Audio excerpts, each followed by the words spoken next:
Hi ಎಲ್ರಿಗೂ ನಮಸ್ಕಾರ. ನಾನು ಸುಮಾ. ಇವತ್ತಿನ ವಿಡಿಯೋದಲ್ಲಿ ಹುಳಿ ಮೊಸರನ್ನ ಯಾವ ರೀತಿ ಮಾಡೋದು ಅಂತ ತೋರಿಸ್ಕೊಡ್ತಾ ಇದ್ದೀನಿ.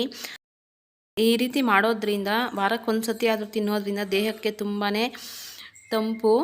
Welcome back to your channel Chikkaballapura kitchen.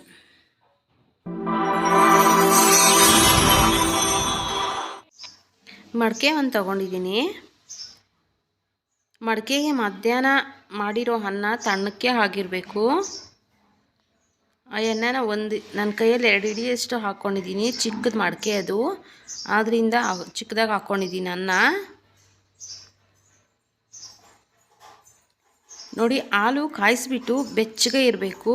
ಆ ಹಾಲನ್ನು ಅದರಲ್ಲಿ ಹಾಕ್ಕೊತಾ ಇದ್ದೀನಿ ಅನ್ನದೊಳಕ್ಕೆ. ಅದ್ರ ಮುಳುಗುವಷ್ಟು ಹಾಕ್ಕೊತಾ ಇದ್ದೀನಿ. ಇನ್ನೂ ಸ್ವಲ್ಪ ಜಾಸ್ತಿ ಹಾಕ್ಕೊಂಡ್ರೂ ಏನಾಗಲ್ಲ. ಅದಕ್ಕೆ ಸ್ವಲ್ಪ ಮೊಸರು.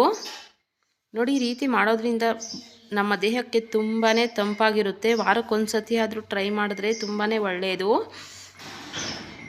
ನೋಡಿ, ಈಗ ಹಸಿಮೆಣಸಿನಕಾಯಿ ಒಂದು 4ರಿಂದ 5 ಹಾಕ್ಕೊತಾ ಇದ್ದೀನಿ. ಈರುಳ್ಳಿ ಒಂದು ಸಣ್ಣದಾಗಿ ಹಚ್ಬಿಟ್ಟು ಹಾಕ್ಕೊತಾ ಇದ್ದೀನಿ. ನೋಡಿ, ಈ ರೀತಿ ಮಾಡೋದ್ರಿಂದ ತುಂಬಾ ಒಳ್ಳೆಯದು ದೇಹಕ್ಕೆ. ವಾರಕ್ಕೊಂದು ತಂಗ್ಳನ್ನ ಅಂತ ಬಿಸಾಕ್ತೀವಿ. ಈ ರೀತಿ ಮಾಡ್ಕೊಂಡು ತಿನ್ನೋದ್ರಿಂದ ತುಂಬಾ ಒಳ್ಳೆಯದು. ನೋಡಿ, ಈಗ ಬೆಳಗ್ಗೆ ನೋಡಿ ಎಲ್ಲ ಗಟ್ಟಿಯಾಗಿದೆ, ಚೆನ್ನಾಗಿ ಹುಳಿ ಬಂದಿರುತ್ತೆ. ನೋಡಿ, ಹುಳಿಯಾಗಿ ತುಂಬಾ ಚೆನ್ನಾಗಿರುತ್ತೆ. ಸ್ವಲ್ಪ ಉಪ್ಪು ಹಾಕ್ಕೊಂಡು ಬೆರೆಸ್ಕೊಂಡು ತಿಂದರೆ ಸಾಕು. ಟೇಸ್ಟಿಯಾಗಿರುತ್ತೆ, ತುಂಬಾ ಚೆನ್ನಾಗಿರುತ್ತೆ. ನಾನು ಮಾಡಿರಲಿಲ್ಲ, ಟ್ರೈ ಮಾಡಿದೆ, ತುಂಬಾ ಚೆನ್ನಾಗಿ ಬಂದಿತ್ತು.